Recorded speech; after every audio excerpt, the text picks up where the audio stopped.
আজকে তোমাদের complete পরিমিতির suggestion দেব, কোন কোন কোশ্চেনগুলো করে গেলে তোমরা সেই নাম্বারটা কভার করতে পারবে।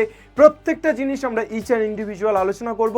আশা করছি আজকের এই সাজেশন তোমাদের জন্য ভীষণ ভীষণ ভীষণ গুরুত্বপূর্ণ হতে চলেছে। তোমাদের মাধ্যমিক পরীক্ষায় পরিমিতি থেকে যে কোশ্চেন পাবে সেই কোশ্চেন আশা করা যায় আজকের কোশ্চেন থেকেই সরাসরি তুলে দেবে। তাই একদম সময় নষ্ট না করে আমরা সরাসরি সাজেশনে চলে যাব। তোমরা কমপ্লিট সাজেশনটা একটু মন দিয়ে দেখে নাও। হাই এভরিওয়ান, একেবারেই কথা মতো আবার চলে এলাম তোমাদের সামনে। তোমাদের কথা দিয়েছিলাম যে তোমাদের ইউনিট ওয়াইজ সাজেশন আসবে মাধ্যমিকের, এবং তারই আজকে তৃতীয় পর্ব।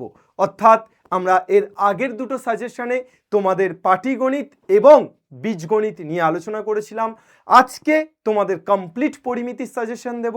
পরিমিতি অর্থাৎ আয়তঘন, লম্ববৃত্তাকার চোঙ, লম্ববৃত্তাকার শঙ্কু, গোলক এবং বিবিধ ঘনবস্তু সমূহ, এই 5টা চ্যাপ্টারের কমপ্লিট সাজেশন তোমাদেরকে দিতে চলেছি। এখান থেকে কত নাম্বার আসবে, কোন কোন কোশ্চেনগুলো করে গেলে তোমরা সেই নাম্বারটা কভার করতে পারবে, প্রত্যেকটা জিনিস আমরা ইচ অ্যান্ড ইন্ডিভিজুয়াল আলোচনা করব। আশা করছি আজকের এই সাজেশন তোমাদের জন্য ভীষণ ভীষণ ভীষণ গুরুত্বপূর্ণ হতে চলেছে। তোমরা তোমাদের মাধ্যমিক পরীক্ষায় পরিমিতি থেকে যে কোশ্চেন পাবে সেই কোশ্চেন আশা করা যায় আজকের কোশ্চেন থেকেই সরাসরি তুলে দেবে। তাই একদম সময় নষ্ট না করে আমরা সরাসরি সাজেশনে চলে যাব। তোমরা কমপ্লিট সাজেশনটা একটু মন দিয়ে দেখে নাও। চলো স্টার্ট। আমরা প্রথমেই আলোচনা করব, আচ্ছা আমাদের এসওই বাংলার 9-10-এর টেলিগ্রাম এবং হোয়াটসঅ্যাপ গ্রুপে তোমরা জয়েন হয়ে থেকো। তার কারণ এখানেই তোমাদের সমস্ত সাজেশনের ক্লাস নোট বা এই সমস্ত কিছু দেওয়া হচ্ছে, এবং অবশ্যই এখানে বলা নেই সেটা হচ্ছে আমাদের এসওই Bangla app. এসওই Bangla app visit করে তোমরা ওখানে ফ্রি ম্যাটেরিয়াল সেকশনে সমস্ত ক্লাস নোটগুলো পেয়ে যাবে, এবং সেখানেই আমাদের এই সাজেশন যে কোশ্চেন সেগুলো পিডিএফ আকারে আপলোড করা হচ্ছে, এবং এর সলিউশনগুলো পিডিএফ আকারে আপলোড করা হবে। সলিউশনগুলো সাজেশনের সলিউশনগুলো আসতে একটু দেরি হবে, কেননা সেই সলিউশন প্রত্যেকটা হ্যান্ড রিটেন হচ্ছে ম্যাথামেটিক্সের, যার ফলে একটু সময় লাগছে। তবে সলিউশন আসলে সলিউশন আপলোড করে দেওয়া হবে, ঠিক আছে? তো আর কিছু বলার নেই। ফাইনাল শর্ত তোমরা দেখছো, এসওই 9-10কে সাবস্ক্রাইব করছো। আয়তঘন প্রথম চ্যাপ্টার, আমরা প্রতিটা চ্যাপ্টার থেকে মান 2 এবং মান 4-এর প্রশ্নগুলো আমরা আলোচনা করব। তো তার আগে আমরা প্রথমে আয়তঘন থেকে আসি। আয়তঘনতে আচ্ছা তোমাদের কিন্তু 4 নম্বরের 2টি কোশ্চেন এবং 2 নম্বরের 2টি কোশ্চেন, অর্থাৎ 2 নম্বরের 2টি কোশ্চেন আসবে, 4 নম্বরের 2টি কোশ্চেন আসবে। টোটাল 8 4 12 আর 3টি এমসিকিউ মানে 15, অর্থাৎ আমাদের পরিমিতি থেকে কিন্তু 15 নাম্বার তোমাদের থাকবে। তো প্রথমেই যেটা বলার যে আয়তঘন থেকে মান 2-এর কোন কোন কোশ্চেনগুলো করবে, একদম মান 2-এ তোমাদের বইয়ে টেক্সট বুকে যে কোশ্চেনগুলো আছে সেগুলো তো ভালোভাবে করবেই, কিন্তু আমি কমপ্লিট তোমাদের বিভিন্ন যে সাজেস্টিভ বই বা টেস্ট পেপার সেগুলো ঘেঁটে, প্রশ্নবিচিত্রা ঘেঁটে যে কোশ্চেনগুলো এবছরের জন্য ভীষণ ইম্পর্টেন্ট পেয়েছি সেই কোশ্চেনগুলো এখানে লেখা আছে। এর মধ্যেও যেগুলো খুব খুব খুব ইম্পর্টেন্ট কোশ্চেন সেগুলো আমি আলাদা করে হাইলাইট করে দিচ্ছি। আচ্ছা এই কোশ্চেনটা কিন্তু অনেকগুলো পেজে আমি টেস্ট পেপারে পেয়েছি, ভালো প্রশ্ন, খুব ইম্পর্টেন্ট প্রশ্ন। এছাড়া এই যে প্রশ্নটা আছে, একটি সমকোণী চৌপলের দৈর্ঘ্য প্রস্থ উচ্চতার সমষ্টি 5√3 সেমি। এটা 3√3 সেমি থাকতে পারে, 2√3 সেমি থাকতে পারে। ইহার কর্ণের দৈর্ঘ্য আই থিঙ্ক 3√5 হলে চৌপলটির সমগ্র তলের ক্ষেত্রফল। ঠিক আছে, এই কোশ্চেনটি কিন্তু ইম্পর্টেন্ট কোশ্চেন আছে। কোশ্চেনটি একটু ভুল লিখেছে মনে হয়, তোমরা একটু টেস্ট পেপারে বা কোনো জায়গাতে দেখো, এই কোশ্চেনটা আছে, রিপিটেড হয়েছে। একটি সমকোণী চৌপলের আয়তন 432, এটি গলিয়ে সমান আয়তনের দুটি ঘনক তৈরি করা হলে, সমান আয়তনের দুটি ঘনক তৈরি করা হলো, প্রতিটি ঘনকের বাহুর দৈর্ঘ্য নির্ণয় করো। এই কোশ্চেনটাও ইম্পর্টেন্ট। আর এখান থেকে ইম্পর্টেন্ট কোশ্চেন 2 নম্বরের এই কোশ্চেনগুলোই তোমরা করো, এছাড়া আর খুব একটা ইম্পর্টেন্ট কোশ্চেন নেই। একটি সমকোণী চৌপলের মাত্রাগুলির সমষ্টি এবং তার সমগ্র তলের ক্ষেত্রফল দেওয়া থাকলে উহার কর্ণের দৈর্ঘ্য চেয়ে এসে সেটা বের করতে পারবে। নেক্সট মান 3-এ তোমাদের এই ঘনকাকৃতি জলপূর্ণ চৌবাচ্চা থেকে 64 বালতি জল তোলার অঙ্কটা ভীষণ ভীষণ ভীষণ ইম্পর্টেন্ট। এছাড়া প্রত্যেকটা অঙ্কই এখানে যেগুলো দিয়েছি ইম্পর্টেন্ট, কিন্তু তোমার এই চাঁদমারির রাস্তা উঁচু করা বা একটি সমকোণী চৌপলের দৈর্ঘ্য প্রস্থ উচ্চতার অনুপাত এবং উহার আয়তন এত ঘন সেমি হলে সমগ্র তলের ক্ষেত্রফল, এটা ইম্পর্টেন্ট। লম্ববৃত্তাকার চোঙে চলে এসো। লম্ববৃত্তাকার চোঙ মান 2 এর লম্ববৃত্তাকার চোঙ মান 2 এর কোশ্চেনগুলো তোমরা একটু ভালো করে দেখে নাও। এখানে যে চোঙের ভূমির পরিধি 44 মিটার এবং উচ্চতা 14 মিটার, তার পার্শ্বতলের ক্ষেত্রফল, এই অঙ্কটা আলাদা করে ইম্পর্টেন্ট রেখে দাও। এই অঙ্কটা একটি লম্ববৃত্তাকার চোঙের স্তম্ভের বক্রতলের ক্ষেত্রফল 264 এবং আয়তন 924, এটাও আলাদা করে গুরুত্বপূর্ণ অঙ্ক। ঠিক আছে, তো এই প্রশ্নগুলো তোমরা প্রত্যেকটা ভালো করে করো। লম্ববৃত্তাকার চোঙের উচ্চতা এত, বক্রতলের ক্ষেত্রফল এত বর্গ সেমি হলে আয়তন কত, এই প্রতিটা প্রশ্ন তোমরা খুব ভালো করে রেডি করো। ঠিক আছে, একমুখ খোলা একটি লম্ববৃত্তাকার পাত্রের সমগ্র তলের ক্ষেত্রফল 2002 বর্গ সেমি, পাত্রের ভূমির ব্যাসের দৈর্ঘ্য 14 সেমি হলে পাত্রটিতে কত লিটার জল ধরবে। ঠিক আছে, এরপর যদি 14 সেমি ব্যাসের পাইপযুক্ত একটি পাম্প সেট মিনিটে 2500 মিটার জল সেচ করতে পারে, এটাও ভালো অঙ্ক। সমান ঘনত্বের লম্ববৃত্তাকার কাঠের গুঁড়ির বক্রতলের ক্ষেত্রফল 440 বর্গ সেমি, 1 ঘন ডেসিমিটার কাঠের ওজন 1.5 কিগ্রা এবং গুঁড়িটির ওজন 9.24 কিগ্রা হলে গুঁড়িটির ব্যাসের দৈর্ঘ্য এবং উচ্চতা, এটাও খুব ভালো অঙ্ক। ঠিক আছে, এছাড়া একটি লম্ববৃত্তাকার ফাঁপা চোঙের বহির্ব্যাসের দৈর্ঘ্য 16 সেমি এবং অন্তর্ব্যাসের দৈর্ঘ্য 12 সেমি, চোঙটির উচ্চতা 36 সেমি হলে চোঙটিকে গলিয়ে 2 সেমি ব্যাসের এবং 6 সেমি দৈর্ঘ্যের কতগুলি নিরেট চোঙ পাওয়া যাবে তা হিসাব করি, এটাও ভালো অঙ্ক। এরপর লম্ববৃত্তাকার শঙ্কু। লম্ববৃত্তাকার শঙ্কুর প্রবলেমগুলো, একটি লম্ববৃত্তাকার শঙ্কুর যে মান 2 এর প্রবলেমগুলো, এই অঙ্কটা একটি লম্ববৃত্তাকার শঙ্কুর পার্শ্বতলের ক্ষেত্রফল ভূমির ক্ষেত্রফলের √5 গুণ, এটা অনেকগুলো পেজে এসছে। ঠিক আছে, তারপরে তোমার লম্ববৃত্তাকার শঙ্কু থেকে এই প্রবলেমটা 1/h² + 1/r², এটাও ভীষণ ভীষণ ইম্পর্টেন্ট প্রবলেম।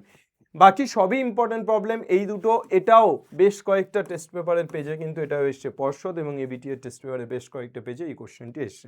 ভালো করে এই প্রশ্নগুলো তোমরা করে রেখো প্র্যাকটিস। ঠিক আছে, 4 নম্বরের ক্ষেত্রে এই দেখো 2 নম্বরের যে কোশ্চেনটি সেটাই 4 নম্বরেও বারবার রিপিট হয়েছে। 4 নম্বরের ক্ষেত্রে এই তাঁবুর অঙ্কটা ভীষণ ইম্পর্টেন্ট, লোহার পাতের বয়া তৈরি করার অঙ্কটা ইম্পর্টেন্ট। ঠিক আছে, আর এই অঙ্কগুলো শোলা দিয়ে তৈরি শঙ্কু আকৃতি, টোপরের বা গমের স্তূপাকৃতি, যদি কোশ্চেন কঠিন হয় তাহলে এই কোশ্চেনগুলো পড়বে, যদি কোশ্চেন সহজ হয় তাহলে এই উপরেরগুলো করলেই তোমার হয়ে যাবে। ঠিক আছে, তো আমি চাইবো তোমরা প্রত্যেকটাই করে রাখো। গোলকের ক্ষেত্রে আমরা যদি দেখি যে গোলকের মান 2 এর কোন কোন প্রবলেমগুলো আমরা করব, এই অঙ্কটা ভীষণ ইম্পর্টেন্ট, এই যে s³ এর অঙ্ক। ঠিক আছে, এই যে 50% বৃদ্ধি করার অঙ্ক, এটাও ইম্পর্টেন্ট এবং এটাও ইম্পর্টেন্ট, এইগুলো বারবার বিভিন্ন পেজে রিপিট হয়েছে, বাকিগুলোও ইম্পর্টেন্ট, সেগুলোও এসছে, কিন্তু এগুলো একটু বেশি ইম্পর্টেন্ট। ঠিক আছে, তো তোমরা প্রত্যেকটাই করবে, বেশি গুরুত্ব দিয়ে নিচেরগুলো করবে, একটু কম গুরুত্ব দিয়ে উপরেরগুলো করবে। এই যে অর্ধগোলাকৃতি বাটি তৈরি করতে 127/2/7 বর্গ সেমি পাত লেগেছে, এটা ইম্পর্টেন্ট। সীসার গোলকের ব্যাসের দৈর্ঘ্য 14 সেমি, গোলকটি গলিয়ে 3.5 সেমি দৈর্ঘ্যের ব্যাসার্ধের কতগুলি নিরেট গুলি তৈরি করা যাবে, বা গোলক মানেই গুলি। ঠিক আছে, এটাও এই অঙ্কটা ইম্পর্টেন্ট অঙ্ক আছে। আর এখান থেকে ইম্পর্টেন্ট অঙ্ক এগুলো সবই মোটামুটি তোমাদের করতে হবে, কিন্তু খুব খুব ইম্পর্টেন্ট অঙ্ক আর কিছু আমি দেখতে পাচ্ছি না। বিবিধ ঘনবস্তু সমূহের মধ্যে মান 2, বিবিধ ঘনবস্তু সমূহ মানে অ্যাকচুয়ালি এই যে যতগুলো আমরা পড়েছি, গোলকের সাথে চোঙ মিলিয়ে দেবে, কখনো কখনো চোঙের সাথে শঙ্কু মিলিয়ে দেবে, কখনো আয়তঘনের সাথে চোঙ মিলিয়ে দেবে, এইরকমভাবে ধরো একটা আয়তঘন আমার এখন বললো যে ওই একটা ঘনকের ধরো বাহুর দৈর্ঘ্য 2 সেমি বললো, এবার বললো এই ঘনকটি কেটে যদি তুমি একটি চোঙ বানাও তাহলে চোঙের আয়তন কত হবে। ঠিক আছে, এই ধরনের অঙ্ক মানে আমাদের 5 মেশালি অঙ্ক, মানে কি হয় আমরা মাঝে মাঝে বাড়িতে কি করি, যে সবজি আজকে পেঁপে রান্না হয়েছে, কাল কলা, পরশু কপি রান্না হয়েছে, আলাদা আলাদাভাবে রান্না হয়, কিন্তু যদি পেঁপে, কলা, কপি, পুঁইশাক সব একসাথে রাঁধা হয় তাহলে 5 মেশালি হয়। তো ঠিক তেমনভাবে আমরা আয়তঘন পড়েছি, আমরা লম্ববৃত্তাকার চোঙ, লম্ববৃত্তাকার শঙ্কু, গোলক এগুলো পড়েছি, এবার এই সবগুলোকে মিলিয়ে দিয়ে একটা চ্যাপ্টার, সেটাই বিবিধ ঘনবস্তু সমূহ। দেখো প্রথম কোশ্চেন কি আছে, একটি নিরেট লম্ববৃত্তাকার শঙ্কুকে গলিয়ে একটি নিরেট লম্ববৃত্তাকার চোঙ তৈরি করা হলো, উভয়ের ব্যাসার্ধের দৈর্ঘ্য, দেখো শঙ্কুকে গলিয়ে কি বানাচ্ছে, চোঙ বানাচ্ছে, উভয়ের ব্যাসার্ধের দৈর্ঘ্য সমান, শঙ্কুর উচ্চতা 15 সেমি হলে চোঙের উচ্চতা কত হিসাব করতে বলেছে। ঠিক আছে, এরপর একটি নিরেট লম্ববৃত্তাকার শঙ্কু একটি নিরেট লম্ববৃত্তাকার গোলকের ব্যাসার্ধের দৈর্ঘ্য সমান, আয়তনও সমান, গোলকের ব্যাসের দৈর্ঘ্য এবং শঙ্কুর উচ্চতার অনুপাত কত তা হিসাব করি। 14 সেমি বাহু বিশিষ্ট কাঠের বাক্স থেকে সর্ববৃহৎ যে লম্ববৃত্তাকার চোঙ তৈরি করা যায়। তাহলে 14 সেমি বাহু বিশিষ্ট কাঠের বাক্স মানে কি? আয়তঘনকার বাক্স, আয়তঘনকার বাক্স।